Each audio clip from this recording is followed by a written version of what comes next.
Hello and welcome back to GPSC learning. વિદ્યાર્થી મિત્રો, આજે આપણે આ વિડિયો લેક્ચરમાં આઈસ મેજિક વીક 11 એટલે કે તારીખ 7/3/2021 થી 13/3/2021 સુધીના કરંટ અફેર્સને એમસીક્યુ ક્વિઝના ફોર્મમાં જોઈશું. So without a further due, let's start the video. આજ રોજનો સર્વપ્રથમ ક્વેશ્ચન છે કે ભારતમાં કેન્દ્ર સરકાર દ્વારા જનઔષધિ દિવસ તરીકે કયા દિવસની ઉજવણી કરવામાં આવે છે? તો રાઈટ આન્સર આવશે 7 માર્ચ 7 માર્ચના રોજ, એટલે કે ઓપ્શન સી. સેકન્ડ છે કે 7 માર્ચ 2021ના રોજ ભારતમાં કેટલા માં જન ઔષધિ દિવસની ઉજવણી કરવામાં આવી છે? તો વિકલ્પ આવશે સી, ત્રીજો. બરાબર. હવે થર્ડ છે કે નીચેના પૈકી સાચા વિધાનો જણાવવાના છે. બરાબર. હવે પ્રથમ આપ્યું છે કે વર્ષ 2020-21ના જન ઔષધિ દિવસની ઉજવણી bureau of pharma PSU of India BBPI દ્વારા કરવામાં આવી હતી. સેકન્ડ છે કે જન ઔષધિ દિવસ 2021ની થીમ સેવા પણ રોજગાર પણ છે. જન ઔષધિ સપ્તાહની ઉજવણી 1 માર્ચ 2021 થી 7 માર્ચ 2021 દરમિયાન કરવામાં આવી હતી. અને ફોર્થ છે કે તાજેતરમાં વડાપ્રધાન શ્રી દ્વારા મેઘાલયના શિલોંગ ખાતે 7500માં જન ઔષધિ કેન્દ્રનું ઉદ્ઘાટન કરવામાં આવ્યું હતું. તો રાઈટ આન્સર આવશે 1, 2, 4. બરાબર, 1, 2, 3, 4. બરાબર, એટલે આપેલા તમામ યોગ્ય છે. આગળ છે કે નીચે આપેલા વિધાનો પર વિચાર કરવાનો છે અને સાચા વિધાનો જણાવવાના છે. તો રાઈટ આન્સર આવશે 1, 2, 3, 4 આવશે, એટલે કે કરીને આપણે વાંચી લઈએ. તો પ્રથમ છે કે પ્રધાનમંત્રી ભારતીય જન ઔષધિ પરિયોજના અંતર્ગત bureau of pharma PSU of India એટલે કે BPPI દ્વારા જન ઔષધિ કેન્દ્રોને પ્રોત્સાહન આપવામાં આવી રહ્યું છે. કેન્દ્ર સરકાર દ્વારા પ્રધાનમંત્રી જન ઔષધિ કેન્દ્રની સ્થાપના કરવા માટે રૂપિયા 2.5 લાખના ગ્રાન્ટની જોગવાઈ કરવામાં આવી છે. થર્ડ છે કે ડિપાર્ટમેન્ટ ઓફ ફાર્માસ્યુટિકલ્સ દ્વારા વર્ષ 2008માં પ્રધાનમંત્રી ભારતીય જન ઔષધિ પરિયોજના એટલે કે PMBJPની શરૂઆત કરવામાં આવી હતી. અને ફોર્થ છે કે bureau of pharma PSU of India એ કેન્દ્રીય કેમિકલ અને ફર્ટિલાઇઝર મંત્રાલય અંતર્ગત કાર્ય કરે છે. હવે જન ઔષધિ કેન્દ્રની વધુ વાત કરવામાં આવે તો આ કેન્દ્રો ખાતે ગુણવત્તાયુક્ત જેનેરિક દવાઓ સરળતાથી મળી રહે તેના માટે આ કેન્દ્રોની સ્થાપના કરવામાં આવી છે. હવે અત્યારે દેશના છે 734 જિલ્લાઓમાં, બરાબર, 734 પ્લસ જિલ્લાઓમાં આવા એટલે કે આ જેનેરિક દવા જે સસ્તા ભાવની દવા હોય છે તેના સેન્ટર્સ આવેલા છે. આ સેન્ટર્સ કેટલા છે? તો કે 734 જિલ્લાઓમાં આ સેન્ટર છે 7500 જેટલા. બરાબર. હવે કેન્દ્ર સરકાર આમાં જણાવી દીધું છે કે આ કેન્દ્ર સ્થાપવા માટે કેટલાની ગ્રાન્ટ આપે છે? તો કે 2.5 લાખની. બરાબર. હવે વાત કરી લઈએ પ્રધાનમંત્રી ભારતીય જન ઔષધિ પરિયોજના. તો સ્થાપના ક્યારે થઈ હતી? તો કે 2008માં. પરંતુ તેનું નામકરણ બદલવામાં આવ્યું છે. નામકરણ બદલવામાં ક્યારે આવ્યું? તો કે 2015 ને 16માં. બરાબર. અત્યારનું જે નામ છે આ PMBJP એ અત્યારે નામ આપવામાં આવ્યું છે 2015-16માં. એ પણ તમારે ધ્યાનમાં લેવું. બરાબર છે. હવે જે આ સંસ્થા છે BPPI, બરાબર, શું ફૂલ ફોર્મ થશે એનું? તો કે bureau of pharma public sector undertaking of India. બરાબર. આ જે સંસ્થા છે ને તે આ પ્રધાનમંત્રી ભારતીય એટલે કે PMBJP યોજનાના અમલીકરણ કરનારી સંસ્થા અને જવાબદાર એજન્સી છે. બરાબર, એ પણ તમારે ધ્યાનમાં લેવું.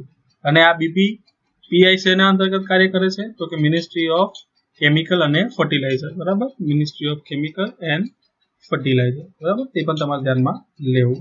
અને આ BPPI દ્વારા આ જ યોજનાને અંતર્ગત એક એપ વિકસાવવામાં આવી છે. આ એપ્લિકેશનનું નામ શું છે? તો કે જન ઔષધિ સુગમ એપ. બરાબર, આ થઈ ગઈ વાત PMBJPની. હવે આગળ વાત કરીએ. તાજેતરમાં ગુજરાતના કયા શહેરમાં ફાર્મ ફેસ્ટિવલ 2021નું આયોજન કરવામાં આવ્યું હતું? તો કે વિકલ્પ સી આવશે, અમદાવાદ ખાતે. આગળ છે કે આત્મા યોજના વિશે સાચા વિધાનો પસંદ કરવાના છે. તો વિકલ્પ ડી આવશે, 1, 2, 3, 4. પ્રથમ કહે છે કે તેનું પૂરું નામ છે એટલે કે આત્મા યોજનાનું પૂરું નામ છે એગ્રીકલ્ચરલ ટેકનોલોજી મેનેજમેન્ટ એજન્સી. બરાબર, એગ્રીકલ્ચરલ ટેકનોલોજી મેનેજમેન્ટ એજન્સી એ આત્મા યોજનાનું પૂર્ણ નામ છે. વધુ છે કે આ યોજનાનું અમલીકરણ, બરાબર, અમલીકરણ કરતી સંસ્થાઓ એને બહુ ઇમ્પોર્ટન્ટ થઈ જાય, એ પણ તમારે ધ્યાનમાં લેવું. તો આ યોજનાનું અમલીકરણ ગુજરાતના તમામ જિલ્લાઓમાં વર્ષ 2007 થી 8 થી કરવામાં આવ્યું છે, બરાબર. 2007-8 થી આ વસ્તુ એટલે કે આત્મા યોજનાની શરૂઆત કરવામાં આવી છે અને તેનું અમલીકરણ ગુજરાતના તમામ જિલ્લાઓમાં કરવામાં આવે છે, બરાબર. હવે આ યોજના માટે કેન્દ્ર સરકાર દ્વારા 90% ગ્રાન્ટ આપવામાં આવે છે.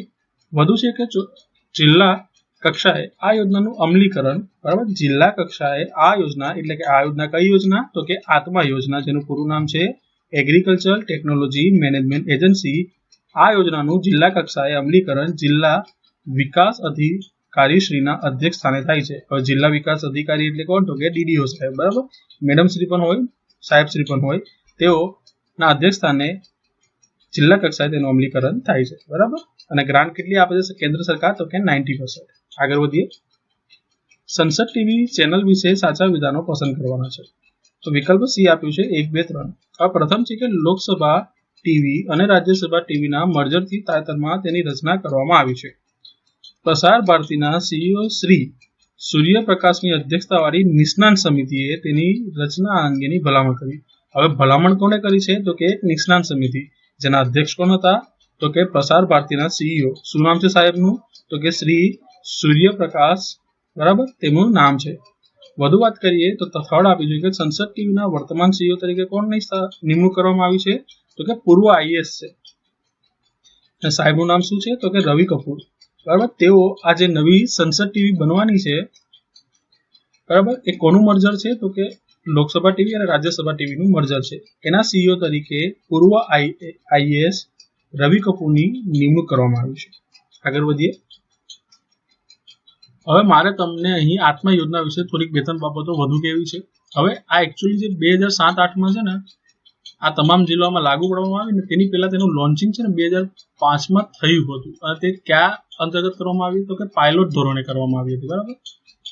વધુ વાત કરીએ ને તો આત્મા યોજનાનું મુખ્ય કામગીરી શું છે તેનો ખ્યાલ હોવો જોઈએ. તો આત્મા યોજના મુખ્યત્વે કૃષિ સંસાધનો વત્તા સંશોધનો એટલે કે ટેકનોલોજી, બરાબર, કૃષિ સંશોધનો ખેડૂતો સુધી પહોંચાડવાનું કામ કરે છે, બરાબર. એટલે હાલમાં જે બી કંઈ નવી ટેકનોલોજી અમલમાં આવી હોય તેને આ આત્મા યોજના દ્વારા ખેડૂતો સુધી પહોંચાડવાનું કાર્ય કરવામાં આવે છે, બરાબર. તે પણ તમારે ધ્યાનમાં લેવું. હવે વાત કરીએ સંસદ ટીવી વિશે થોડી. સંસદ ટીવી જે નવી બનશે ને એ 2 લેંગ્વેજમાં ઉપલબ્ધ હશે હાલમાં. એક હશે ઇંગ્લિશ અને સેકન્ડ હશે હિન્દી. હવે નેક્સ્ટ ક્વેશ્ચન તરફ વધીએ. તો આંતરરાષ્ટ્રીય મહિલા દિવસ તરીકે કયો દિવસ ઉજવાય છે, ગોખી નાખો. આ ક્વેશ્ચન પૂછાય જ છે. વિકલ્પ સી આવશે 8 માર્ચના રોજ દર વર્ષે ઉજવવામાં આવે છે. અને આ વર્ષે તેની થીમ શું હતી, તો કે વિકલ્પ પ્રથમ આવશે women in leadership achieving an equal future in a COVID world, બરાબર. આ વર્ષે આંતરરાષ્ટ્રીય મહિલા દિવસ 2021ની થીમ હતી women in leadership achieving an equal future in a COVID world, બરાબર. થર્ડ ક્વેશ્ચન છે કે અમદાવાદના નોલેજ કન્સોર્ટિયમ ઓફ ગુજરાત ખાતે વી સ્ટાર્ટઅપ સમિટનો પ્રારંભ કોના દ્વારા કરવામાં આવ્યો હતો, તો કે ગુજરાતના માનનીય મુખ્યમંત્રી શ્રી વિજયભાઈ રૂપાણીના હસ્તે અમદાવાદના નોલેજ કન્સોર્ટિયમ ઓફ ગુજરાત ખાતે વી સ્ટાર્ટઅપ સમિટનો પ્રારંભ કરવામાં આવ્યો હતો. આગળ છે કે આપેલા વિધાનો પર વિચાર કરી યોગ્ય વિકલ્પ પસંદ કરવાનો છે. તો વિકલ્પ સી અહીંયા આવશે 1, 2, 3, 4. આપણે જોઈ લઈએ કે કરીને. તો પ્રથમ છે કે તાજેતરમાં Gujarat student startup and innovation hub દ્વારા વી સ્ટાર્ટઅપ સમિટનું આયોજન કરવામાં આવ્યું હતું. We startup celebrating women in startup નામના પુસ્તકનું વિમોચન વિજયભાઈ રૂપાણી દ્વારા કરવામાં આવ્યું હતું. વી હબનું સંચાલન તેમના સરકાર દ્વારા કરવામાં આવી રહ્યું છે. અને ફોર્થ છે કે સ્ટાર્ટઅપ ઇન્ડિયા મિશન કેન્દ્રીય વાણિજ્ય અને ઉદ્યોગ મંત્રાલય અંતર્ગત કાર્ય છે. આ 4 વિધાનો યોગ્ય છે, બરાબર. હવે વધુ વાત કરી લઈએ. તો Gujarat student startup and innovation hub, બરાબર, એટલે કે આપણે તેને કયા નામથી જાણીએ છીએ, તો કે આઈ હબ દ્વારા, બરાબર. આ આઈ હબ દ્વારા ગુજરાતમાં મહિલા સ્ટાર્ટઅપને પૂરતી સહાય મળી રહે તેવા ઉદ્દેશથી આ વી સ્ટાર્ટઅપ સમિટનું પ્રારંભ કરવામાં આવ્યો છે, બરાબર છે. એટલે કે Gujarat student startup and innovation hub એટલે કે આઈ હબ દ્વારા વી સ્ટાર્ટઅપ સમિટનું શરૂઆત કરવામાં આવી છે શેના માટે? તો કે મહિલા ઉદ્યમીઓ હોય અને તેમના દ્વારા જે સ્ટાર્ટઅપ શરૂ કરવામાં આવે તેમને નાણાકીય સહાય કરવા માટે. અને નાણાકીય સહાય પણ હોઈ શકે, બરાબર છે, ટેકનોલોજી ટ્રાન્સફર બી હોઈ શકે, આવી બધી સહાય હોઈ શકે, બરાબર. ઓલવેઝ ફાઇનાન્શિયલ સપોર્ટ હોય તે જરૂરી નથી. તમે કોઈકને નોલેજ પોતાનું શેર કરો તે પણ બહુ જરૂરી વસ્તુ છે. સેકન્ડ આપ્યું છે કે અહીં વી હબનું સંચાલન તેલંગાણા દ્વારા કરવામાં આવે છે, તેલંગાણા સરકાર દ્વારા. તો વી હબનું ફૂલ ફોર્મ શું થશે? તો વી હબનું ફૂલ ફોર્મ થશે વુમન એન્ટરપ્રિન્યોરશિપ હબ, બરાબર. આ તેનું ફૂલ ફોર્મ થશે. આગળ છે કે સ્ટાર્ટઅપ ઇન્ડિયા મિશન એ કેન્દ્રીય વાણિજ્ય ઉદ્યોગ મંત્રાલય અંતર્ગત કાર્ય કરે છે. આ જે સ્ટાર્ટઅપ ઇન્ડિયા મિશન છે ને તેની શરૂઆત થઈ હતી વર્ષ 2016માં. હવે આ યોજના અંતર્ગત દેશમાં 75 બરાબર 75 સ્ટાર્ટઅપ સપોર્ટ હબ, બરાબર. હબ તો બનાવવાના, પણ હબ શું કાર્ય કરશે? તો કે સ્ટાર્ટઅપને સપોર્ટ કરવાનું કાર્ય કરશે, બરાબર. તો આવા 75 સપોર્ટ હબ એ 2016માં આ જે યોજનાની ઘોષણા કરવામાં આવી હતી તેનું નામ હતું સ્ટાર્ટઅપ ઇન્ડિયા મિશન, બરાબર. તેના અંતર્ગત કરવામાં આવનાર છે. હવે વાત કરવી છે આપણે આઈ હબ વિશે. તો આઈ હબ શું છે? તો કે ગુજરાત રાજ્ય સરકારના શિક્ષણ, બરાબર, શિક્ષણ વિભાગ દ્વારા student startup and innovation policy એટલે કે SSIP હેઠળ સ્થાપવામાં આવેલ એક ઇન્ક્યુબેશન સેટઅપ છે, બરાબર. હવે આ ઇન્ક્યુબેશન સેન્ટર એ નવા અને નાના ઉદ્યોગોને વિકાસમાં મદદરૂપ થતું સેન્ટર છે. વધુ વાત કરીએ તો વિદ્યાર્થીઓના જે મગજમાં રહેલા વિચારો છે આ વિચારોને સ્ટાર્ટઅપના રૂપમાં પરિવર્તન કરવા માટે વિદ્યાર્થીઓને આ જે આઈ હબ છે તેના દ્વારા પ્રોત્સાહિત કરવામાં આવે છે. વધુ વાત કરીએ તેનું લક્ષ્ય બી હોઈ શકે છે. કેમ? તો કે સેન્ટર બનાવ્યું છે તો કંઈક તો લક્ષ્ય હોવું જોઈએ ને. તેનું લક્ષ્ય છે કે ગુજરાત રાજ્યમાં ઇનોવેશન અને એન્ટરપ્રિન્યોરશિપ ઇકોસિસ્ટમ ને વિકસાવવાનો છે, બરાબર. આ ઉપરાંત તે ભાવિ અને અદ્યતન ટેકનોલોજી પ્રયોગશાળાઓ, તકનીકી વ્યવસાયિક માર્ગદર્શન, નેટવર્કિંગ, નિયમનકારી અને સલાહકારી જેવી સુવિધાઓ પણ પ્રદાન કરે છે, બરાબર. આ ખાલી એકવાર તમારે થ્રુ થઈ ગયું તમારા મગજમાંથી અને MCQમાં કે વન લાઇનરમાં કદાચ સ્ટેટમેન્ટ તરીકે બી આવી જાય ને તો તમે કદાચ એને સોલ્વ કરી શકો, બરાબર. તેના માટે બધું માહિતી છે. વધુ વાત કરીએ તો SSIP એટલે કે student startup and innovation policy વાત કરવામાં આવે તો આ પોલિસીના ઉદ્દેશ્ય વિદ્યાર્થીઓના નેતૃત્વવાળા સ્ટાર્ટઅપને પ્રોત્સાહન આપવાનો છે. તેના અંતર્ગત વિદ્યાર્થીઓને શિક્ષણ સંસ્થાઓમાં એક મંચ પ્રદાન કરવાનો છે, બરાબર. અને વડાપ્રધાનના સ્ટાર્ટઅપ ઇન્ડિયા મિશનનો એક ભાગ છે, બરાબર. તો ચારે ચાર વચ્ચે લિંક જોડાઈ ગઈ, બરાબર. શું છે શું નહીં, બરાબર. મેઇન વસ્તુ શું છે તો કે સ્ટાર્ટઅપ ઇન્ડિયા મિશન, એના અંતર્ગત આ બધી વસ્તુ આવરી લેવામાં આવી છે, એ પણ તમારે ધ્યાનમાં લેવું, બરાબર. આગળ વધીએ. આગળનો ક્વેશ્ચન છે કે સાગર મંથન શું છે? તો સાગર મંથન એ વિકલ્પ પ્રથમ વેસલ ટ્રેકિંગ સિસ્ટમ છે, બરાબર. આગળ છે નીચેના આપેલા વિધાનો જણાવવાના છે. તો વિકલ્પ સી યોગ્ય રહેશે. શું છે તો કે 1 2 3 4. પ્રથમ છે કે સાગર મંથન મર્કન્ટાઇલ મરીન ડોમેન અવેરનેસ સેન્ટરનો પ્રારંભ શ્રી નરેન્દ્ર મોદીએ કર્યો હતો. સેકન્ડ છે મેરીટાઈમ ઇન્ડિયા સમિટ 2021નું આયોજન કેન્દ્રીય બંદરો, શિપિંગ અને જળમાર્ગ મંત્રાલય દ્વારા કરવામાં આવ્યું હતું. થર્ડ છે કે મેરીટાઈમ ઇન્ડિયા સમિટ 2021 અંતર્ગત વર્ષ 2030 સુધીમાં 23 જળમાર્ગોનું સંચાલન, બરાબર, નું સંચાલન કરવાનું લક્ષ્યાંક ભારત દ્વારા રાખવામાં આવ્યું છે. આગળ છે કે eastern waterways connectivity transfer grid દ્વારા રાષ્ટ્રીય જળમાર્ગ 1 અને રાષ્ટ્રીય જળમાર્ગ 2 વચ્ચે સરળ સંપર્ક પ્રદાન કરવામાં મદદરૂપ થશે, બરાબર. ચારે ચાર યોગ્ય છે. હવે તાજેતરમાં જ PMC દ્વારા આજે સાગર મંથન મર્કન્ટાઇલ મરીન ડોમેન અવેરનેસ સેન્ટરનો પ્રારંભ કરવામાં આવ્યો છે. તે સમુદ્રમાં મુસાફરો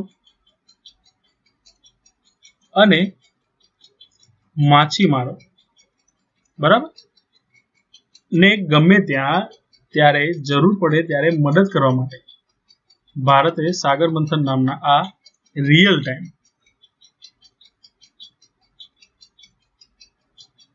વેસલ ટ્રેકિંગ સિસ્ટમ બરાબર ની શરૂઆત કરી છે. બરાબર ઉદ્દેશ શું છે, શું વસ્તુ શું છે એ ખ્યાલ આવ્યો હશે. અગેન કહું છું, સાગર મંથન મર્કેન્ટાઇલ મરીન ડોમેન અવેરનેસ સેન્ટરનો પ્રારંભ તાજેતરમાં પીએમસી દ્વારા કરવામાં આવ્યો છે. સાગર મંથન શું છે તો કે real time vessel tracking system છે, જેનો ઉદ્દેશ મુસાફરો અને માછીમારો ને ગમે ત્યાં અને ગમે ત્યારે જરૂર પડે ત્યારે મદદ કરવા માટે બરાબર કરવામાં આવી છે. વધુ વાત કરીએ તો આ સાગર મંથન નામના રિયલ ટાઈમ વેસલ ટ્રેકિંગ સિસ્ટમની રેન્જ છે. તો આ રેન્જ છે ને દરિયાકાંઠાથી 1000 કિલોમીટર. બરાબર એટલે કે આ જે સાગર મંથન રિયલ ટાઈમ વેસલ ટ્રેકિંગ સિસ્ટમની રેન્જ છે દરિયાકાંઠાથી 1000 કિલોમીટર. બરાબર એટલે કે 1000 કિલોમીટરની રેન્જ સુધીમાં આપણે આપણા દરિયામાં જે પણ વાહનો છે તેને આપણે ટ્રેક કરી શકીશું. હવે જે સાગર મંથન સિસ્ટમ છે ને ટ્રેકિંગ સિસ્ટમ, એનો ઉપયોગ આપણે માલદીવ ઉપરાંત શ્રીલંકાને પણ મદદ કરીશું. બરાબર આ સિસ્ટમના મદદથી આપણે તેમના બી કદાચ જહાજો કદાચ દરિયામાં સહાયતા માંગતા હોય તો તેને બી આપણે મદદ કરીશું, તેવું પણ જાહેર કરવામાં આવ્યું છે.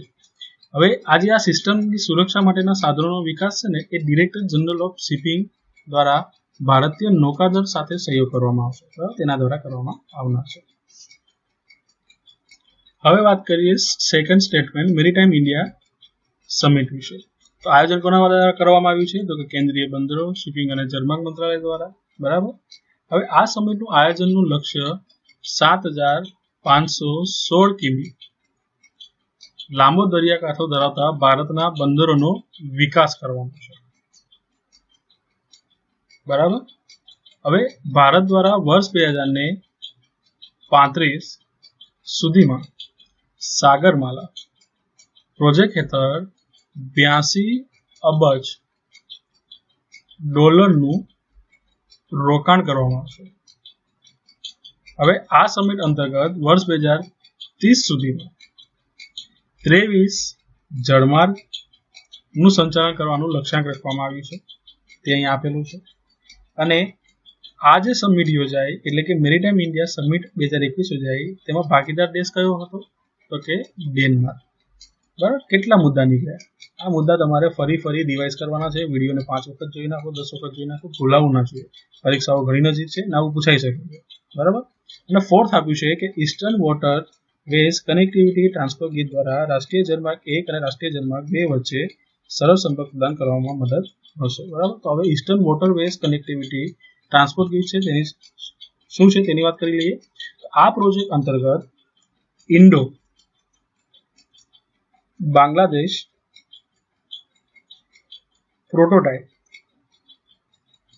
પ્રોટોકોલ એટલે કે આઈબીપી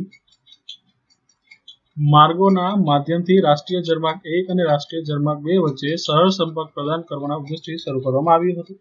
બરાબર તેની મદદથી શું થશે તો તેની મદદથી બિહાર, ઝારખંડ, યુપી, પશ્ચિમ બંગાળ અને ઉત્તર પૂર્વના રાજ્યોમાં 4200 કિમી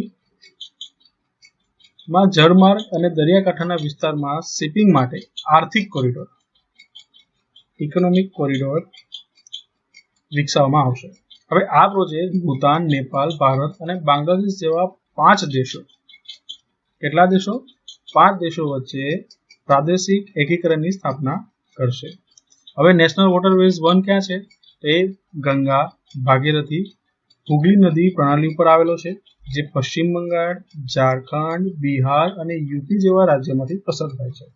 અને નેશનલ વોટરવેઝ 2 તો કે નેશનલ વોટરવેઝ 2 એ બ્રહ્મપુત્ર નદી પર આવેલ છે, તે આસામ રાજ્યમાંથી પસાર થાય છે. બરાબર હવે આગળનો ક્વેશ્ચન છે કે તાજેતરમાં ઉદયપુર ખાતે national council of science museum દ્વારા સાયન્સ સેન્ટરની સ્થાપના કરવામાં આવી છે.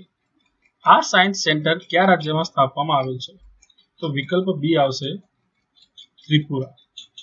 આગળનો ક્વેશ્ચન છે નીચે આપેલા વિધાનોમાંથી સાચા વિધાનો જણાવવાના છે. તો વિકલ્પ પ્રથમ આવશે 1, 2, 3, 4. પ્રથમ છે કે national council of science museum એટલે કે NCSM એક સ્વાયત્ત સંસ્થા છે. एनसीएसएम ए केंद्रीय संस्कृत मंत्रालय अंतर्गत कार्य करे छे। एनसीएसएम નું મુખ્ય મથક કલકત્તા ખાતે આવેલું છે અને ફોર્થ છે કે એનસીએસએમ ના પ્રથમ સાયન્સ મ્યુઝિયમ એવા બિરલા ઇન્ડસ્ટ્રીયલ એન્ડ ટેકનોલોજીકલ મ્યુઝિયમની સ્થાપના શ્રી ઘનશ્યામ દાસ બિરલા દ્વારા કરવામાં આવી હતી। આ ચારે ચાર યોગ્ય છે, બરાબર।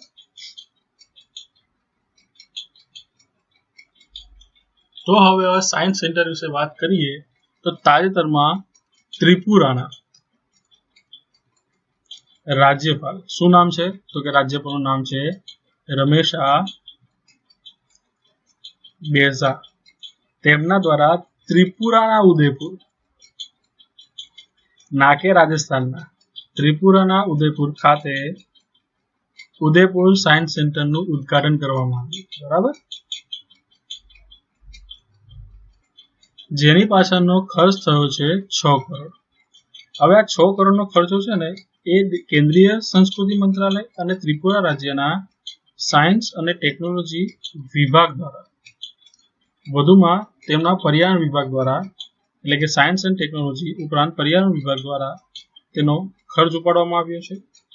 હવે નેશનલ કાઉન્સિલ ઓફ સાયન્સ મ્યુઝિયમની વાત કરીએ તો એ કેન્દ્રીય સંસ્કૃતિ મંત્રાલય અંતર્ગત કાર્ય કરે છે અને મુખ્ય મથક ક્યાં આવેલું છે તો કે કલકત્તા ખાતે આવેલું છે, બરાબર। હવે આ સંસ્થા પાસે 24 પોતાના વૈજ્ઞાનિક કેન્દ્રો અને સંગ્રહાલયો, તાલીમ કેન્દ્રો અને એક રિસર્ચ એન્ડ ડેવલપમેન્ટ લેબોરેટરી પણ છે, બરાબર।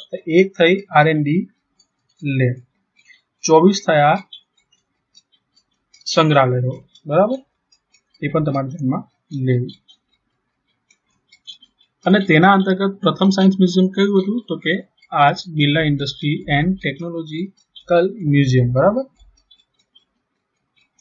થર્ડ ક્વેશ્ચન છે કયા વર્ષને આંતરરાષ્ટ્રીય બાजार વર્ષ તરીકે ઉજવવામાં આવશે તો કે વિકલ્પ બી આવશે 2023। સંયુક્ત રાષ્ટ્રની મહાસભા સમક્ષ વર્ષ 2023 ને આંતરરાષ્ટ્રીય બાજરા વર્ષ તરીકે ઉજવવાનો સર્વપ્રથમ પ્રસ્તાવ કયા દેશ દ્વારા કરવામાં આવ્યો હતો તો કે વિકલ્પ ડી આવશે ભારત। કયા વર્ષ દરમિયાન સંયુક્ત રાષ્ટ્ર દ્વારા યુનાઇટેડ નેશનના પોષણ પખવાડિયાના દાયકાની ઉજવણી કરવામાં આવી રહી છે તો વિકલ્પ સી આવશે વર્ષ 2016 થી 2025 સુધી, બરાબર। આગળનો ક્વેશ્ચન છે કે નીચેના પૈકી કયા પાકનું વૈજ્ઞાનિક નામ પેનિસિટમ ટાઇફોઇડિસ છે તો કે વિકલ્પ બી બાજરા। ભારતમાં બાજરાનું સર્વાધિક ઉત્પાદન કયા રાજ્યમાં થાય છે તો વિકલ્પ પ્રથમ આવશે રાજસ્થાન।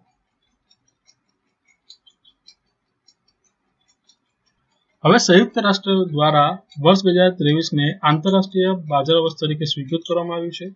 હવે બાજરાને અંગ્રેજીમાં શું કહીશું આપણે તો કે મિલેટ્સ કહીશું, બરાબર। બાજરાને અંગ્રેજીમાં આપણે મિલેટ્સ કહીશું। હવે આ જે આંતરરાષ્ટ્રીય બાજરા વર્ષ તરીકેનો જે ઠરાવ હતો ને એ ભારત દ્વારા પસાર કરવામાં આવ્યું હતું અને તેનું સમર્થન કેટલા દેશોએ કર્યું હતું તો કે 70 થી વધુ દેશોએ તેનું સમર્થન કર્યું હતું। હવે ભારત દ્વારા આ ઠરાવ કેમ લાવવામાં આવ્યો હતો તો કે ભારત દ્વારા બાજરાના ફાયદા અને તેની વાતાવરણીય અનુકૂળ ક્ષમતાઓ અંગે જાગૃતિ વધારવા માટે આ પ્રસ્તાવનો સ્વીકાર કરવામાં આવ્યો હતો। વધુ વાત કરીએ તો વર્ષ 2016માં જ એટલે કે 1 એપ્રિલ 2016 ના રોજ યુનાઇટેડ નેશન જનરલ એસેમ્બલી, બરાબર, એટલે કે UNGA, બરાબર, દ્વારા 2016 થી 2025 દરમિયાન યુનાઇટેડ નેશનના પોષણ પખવાડિયાના દાયકાની ઉજવણીની જાહેરાત કરવામાં આવી હતી। હવે આ બાજરો કેમ ઇમ્પોર્ટન્ટ છે તો કે બાજરો છે ને એક એશિયન વત્તા આફ્રિકન આ જે બે ભૌગોલિક સ્થાનો છે એટલે ખંડો છે તેમના લોકો માટે એક મહત્વપૂર્ણ પાક છે। હવે બાજરો છે ને બાજરામાં અમુક વસ્તુઓ હોય છે એટલે કે સ્ત્રોત હોય છે જે આપણા શરીર માટે ઉપયોગી છે। તો બાજરામાં શું શું હોય છે તો બાજરામાં પ્રોટીન, બરાબર, પોષક તત્વો વત્તા ફાઈબર, બરાબર, આ ત્રણ વસ્તુનું મુખ્ય સ્ત્રોત હોય છે બાજરો, બરાબર, એ પણ તમારે ધ્યાનમાં લેવું। હવે વર્ષ 2023 ને તો સંયુક્ત રાષ્ટ્ર બાજરાનું આંતરરાષ્ટ્રીય વર્ષ જાહેર કરી દીધું, તો વર્ષ 2022 પણ હશે। તો વર્ષ 2022 ને સંયુક્ત રાષ્ટ્ર દ્વારા કૃત્રિમ મત્સ્ય ઉદ્યોગ અને માછલીઘરનું આંતરરાષ્ટ્રીય વર્ષ જાહેર કરવામાં આવ્યું છે. અગેન કહું છું, વર્ષ 2022 ને યુનાઇટેડ નેશન્સ દ્વારા કૃત્રિમ મત્સ્ય ઉદ્યોગ અને માછલીઘરનું આંતરરાષ્ટ્રીય વર્ષ જાહેર કરવામાં આવ્યું છે. તેવી જ રીતે 2021 ને પણ ઉજવણી કરવામાં આવશે આંતરરાષ્ટ્રીય વર્ષ તરીકે. પરંતુ અહીંયા ઇન્ટરેસ્ટિંગ ફેક્ટ એ છે કે 4 વર્ષમાં, બરાબર, આમાં આવરી લેવામાં આવ્યું છે. હવે 4 કયા કયા છે એક જ વર્ષમાં? તો કે શાંતિ અને વિશ્વાસનું આંતરરાષ્ટ્રીય વર્ષ, સેકન્ડ છે કે સતત વિકાસ માટે રચનાત્મક અર્થવ્યવસ્થાનું આંતરરાષ્ટ્રીય વર્ષ, થર્ડ છે કે ફળો અને શાકભાજીઓનું આંતરરાષ્ટ્રીય વર્ષ, અને ફોર્થ છે કે બાળ મજૂરી નાબૂદી માટેનું આંતરરાષ્ટ્રીય વર્ષ. બરાબર.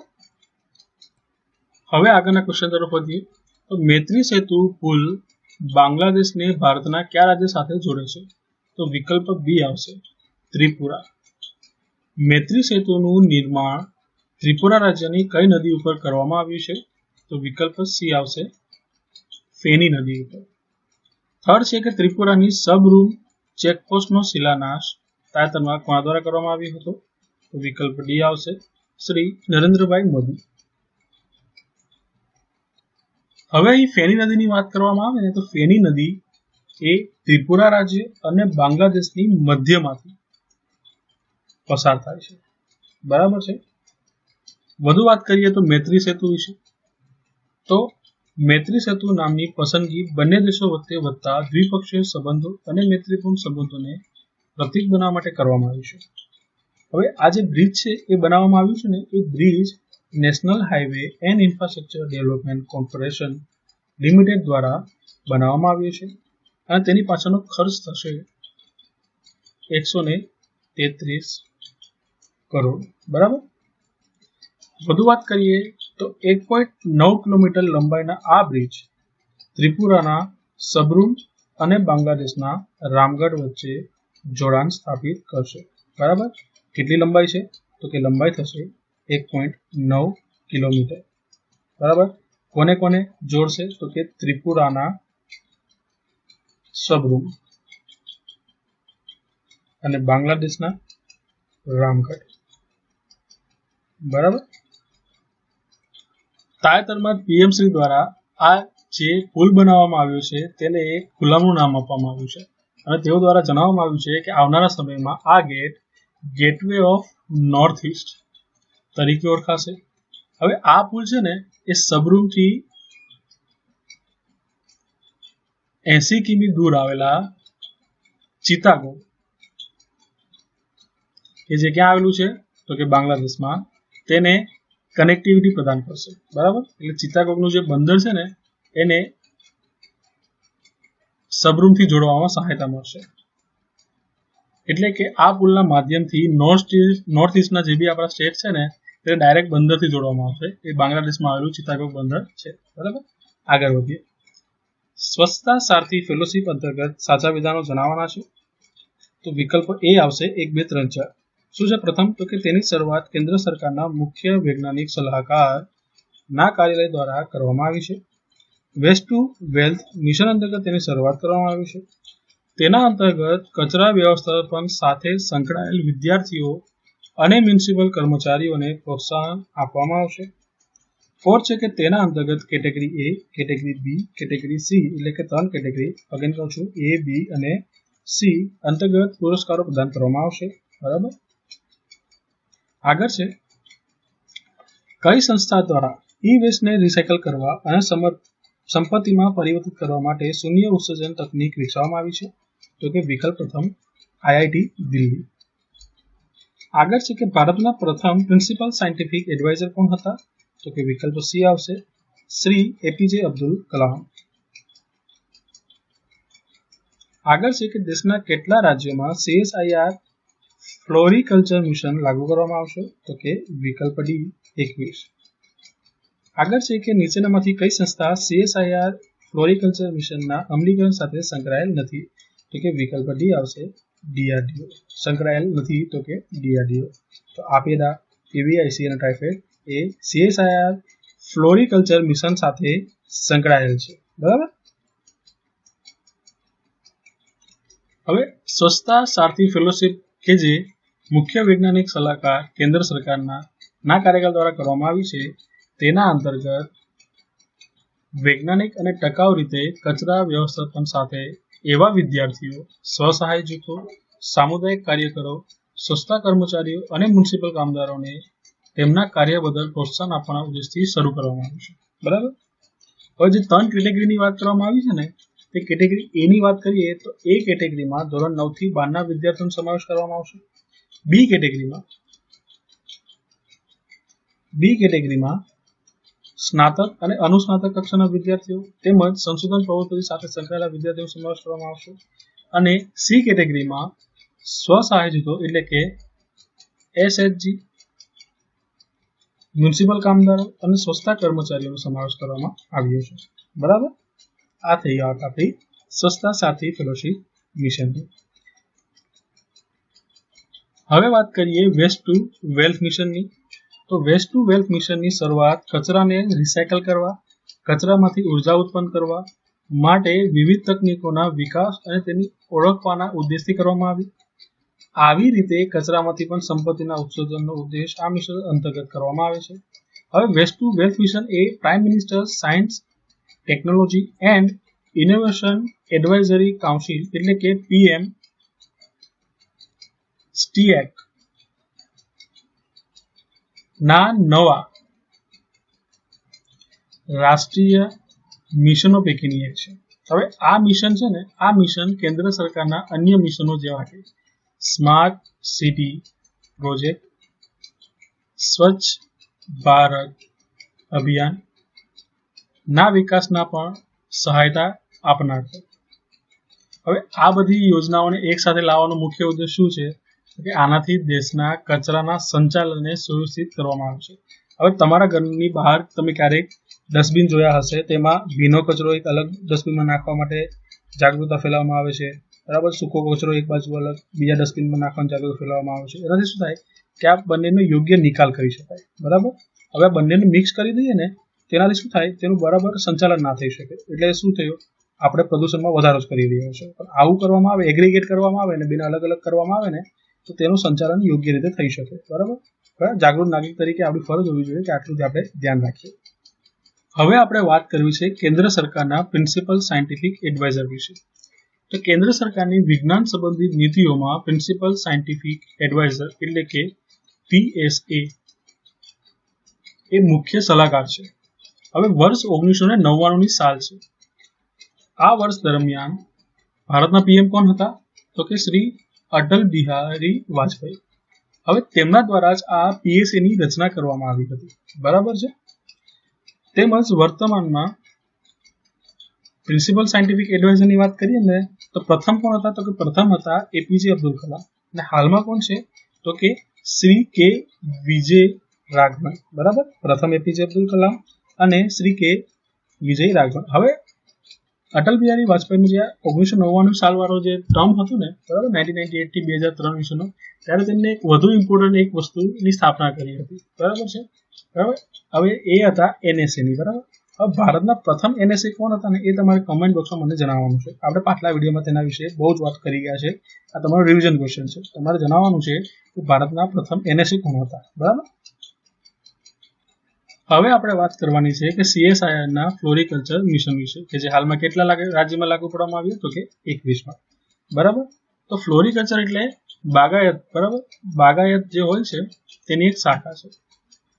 બરાબર. હવે જેના અંતર્ગત નાના અથવા મોટા વિસ્તારમાં સુશોભન માટે ઉપયોગમાં આવતા છોડની ખેતી, પ્રક્રિયા, માર્કેટિંગ તેમજ બગીચાઓની જાળવણી સાથે તેનો સંકળાયેલી છે. બરાબર. ફ્લોરિકલ્ચર મિશન આ વસ્તુના કારણે સંકળાયેલી છે.